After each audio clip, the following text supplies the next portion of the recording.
What's going on, guys? Welcome back to WWE Network and Chill, where I, Graham G.S. Matthews, break down all the original content you watch on the WWE Network and on Peacock. And today we're talking the June 28th, 2021 edition of Raw Talk. As always, being hosted by Kevin Patrick and R-Truth, who was briefly once again the new 24/7 champion on Raw this week, before losing it to Gulak, who then lost it to, I think, Tozawa again.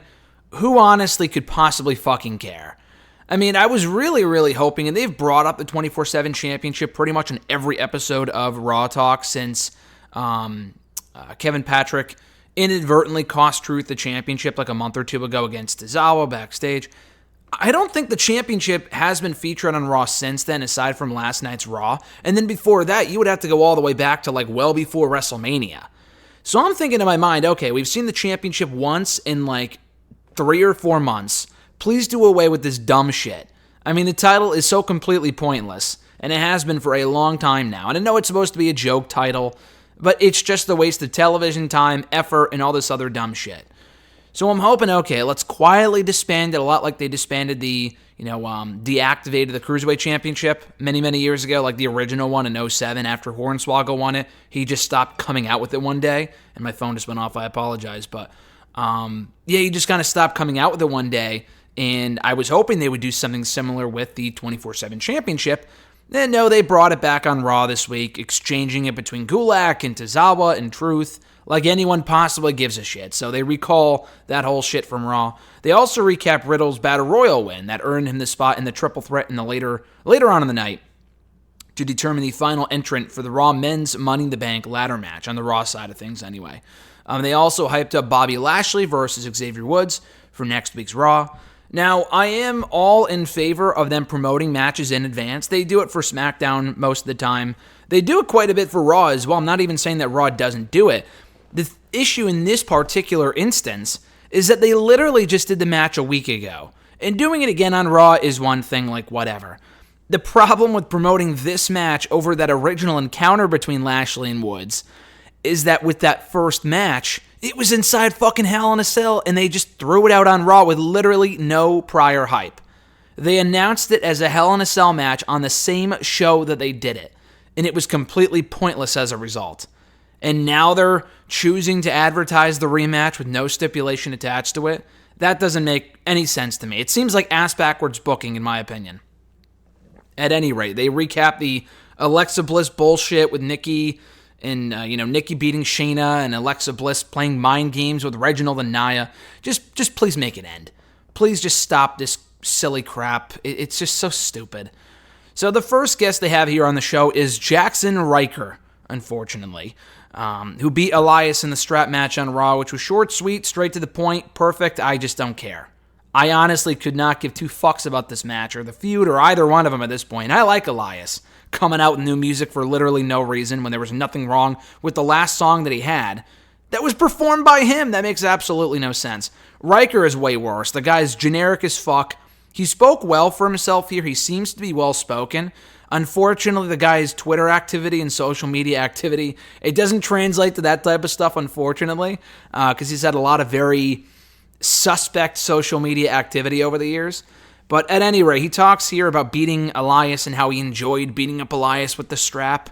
He says that, and that sounds bizarre just saying that out loud, but he says that, listen, Elias is great at what he does, and he gave it his all out there. I had his back for a while, but I'm going out on my own. And he speculates that Elias, as he has said before, was probably holding him back, and honestly, I think Elias was the only thing making Riker relevant, and they've had him beat Elias a few times now, but I really don't think this babyface push for Riker is going to work out. How long do we give it before they completely give up on Riker and they let him go too? A month? 3 months? 6 months? Might be generous, we'll see. He calls Elias an enemy, because Kevin Patrick asked him, what do you see Elias as at this point? He's fucking faced him 3 times. What else would he see him as other than an enemy? I thought that was a dumb question. And I like Kevin Patrick, but that was really dumb. Like, he just beat him in a strap match. He's not a friend, certainly. He respects him, but he doesn't need him.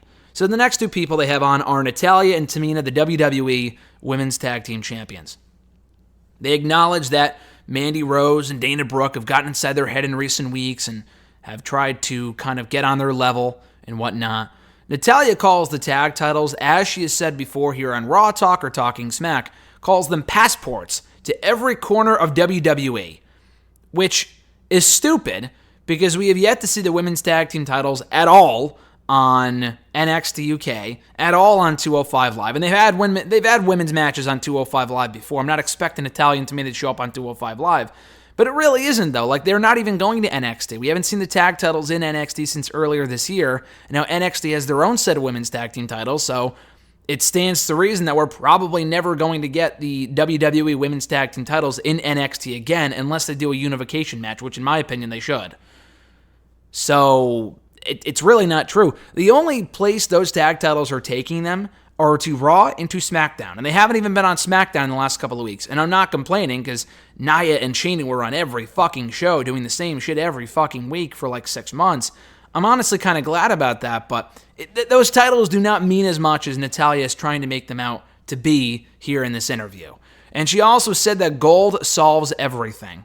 And the weird thing is that it looked like they were trying to turn Natalya into Tamina face for a while, but they teamed with Charlotte on Raw this week. They came across like heels here. Charlotte is definitely a heel. Rhea has shown heel tendencies, but as have Mandy Rose and Dana Brooke. It's just fucking confusing. They have clearly no idea where they want any of these women to be. And it's not even like an NXT where they'll do the occasional heel versus heel match. But at least you know in a given match that you either care about the characters or they give you some sort of a reason to want to cheer one person over the other, even if they're both established heels. We don't have that in this case. It's just a ton of unlikable people. But they want everyone to step up to their tag team titles, including Bayley. That was one person they mentioned.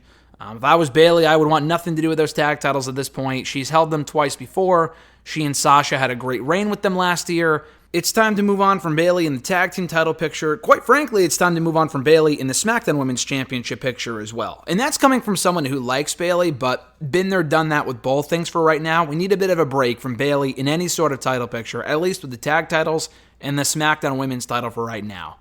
Natalya says that they won't be a doormat anymore. Okay. The last person they have here on the show is Drew McIntyre, who says that he did exactly what he set out to do in qualifying for the men's Money in the Bank ladder match.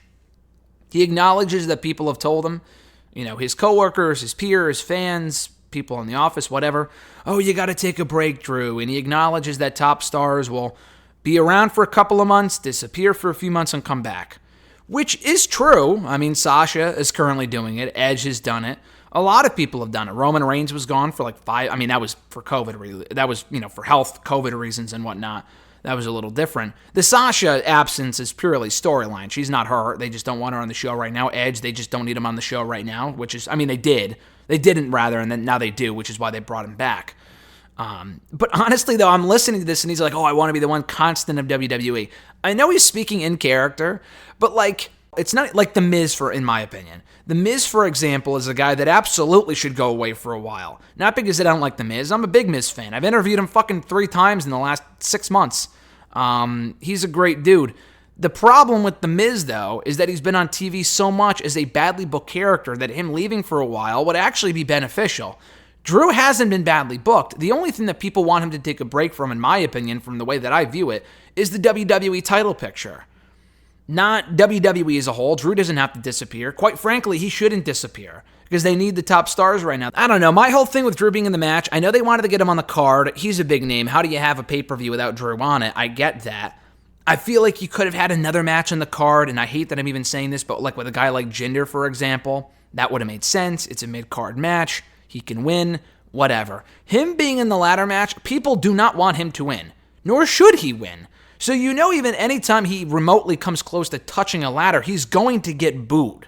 It's not doing Drew any favors. They will make him the next Roman Reigns. That's the problem. I didn't see it that way 6 months ago. It's getting to that point now. I guarantee you, if the reaction isn't 50-50, it will mostly be negative for Drew and Philly because they do not want him to win that match. I guarantee you. And it's only going to hurt his momentum in the long run, in my opinion. But he vows to win. He says that he has to win. He said that his goal this entire time was to get back to doing shows in front of fans as the champion. He failed to win the championship in front of fans at WrestleMania. Now he wants to, win Money in the Bank in front of fans and begin his pursuit of the WWE title again, which hopefully not. he brings that up and how he loves and hates the Money in the Bank concept, and he loves it because it's going to get him back to where he needs to be in the WWE title picture, the world title picture if he wins. But he hates it because it cost him the WWE Championship earlier this year. He was cashed in on because Miz cashed in on him back in February at Elimination Chamber, and then Lashley took it off of Miz 8 days after that. So he loves it and he hates it, but he hopes that he's going to get the job done. He will get the job done because he has to. So I'm really hoping this new Desperate Drew, like this new character arc for him, like he loses a lot, not like to everybody, but loses like the big matches. I don't know if I need to see him turn heel at this point, but I think if they kind of continue along with this path with Drew, and they can kind of rebuild him back up to be back in a title picture within 6 months to a year, I think that's perfect.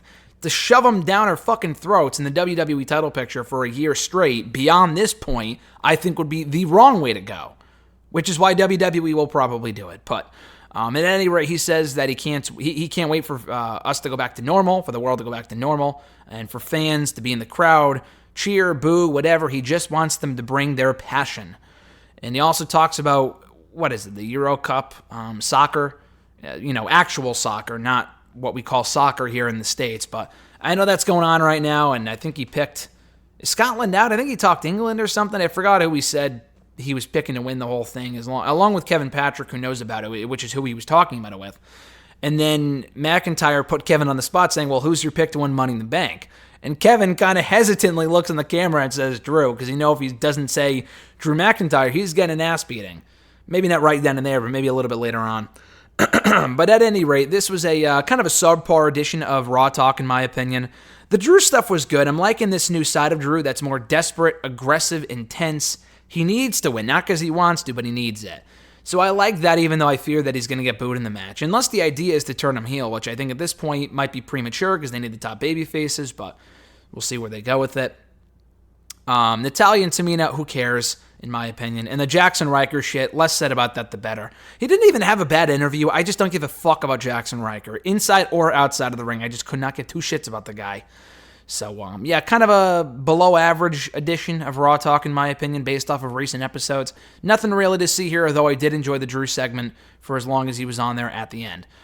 So be sure to check out my other Raw Talk reviews in the description box down below. Be sure to like this video, drop a comment, share the video, and subscribe to the channel for more daily content. Hit the bell button to be notified every time a new video goes up. If you haven't already, check out my exclusive interview from earlier today in audio form with WWE NXT superstar, former NXT champion, former NXT tag team champion, and maybe even the next NXT tag team champion, Tommaso Ciampa. Over 20 minutes of audio discussing everything from his tag team with Timothy Thatcher, a potential main roster run, his motivation, fitness, and so much more. Even Disney World at the end there.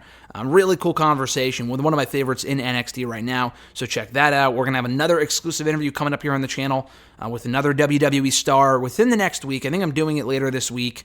It's going up next week, I think. So keep an eye out or ear out for that. And another one, actually. There's another one coming this week. So there's a lot of interviews. And another one from last week, not wrestling related, but with Devontae Adams, Green Bay Packers wide receiver. I know that's incredibly random, but it was an awesome opportunity that was presented and afforded to me. I took it, and it was a lot of fun. The article was a lot of fun to do. The interview was a lot of fun to do as well. So check out that exclusive interview. If you're a football fan, even if you're not a football fan, check out that interview from last week. Have an awesome week, guys. I'm Graham G. Matthews, and I'll catch your ass down the road.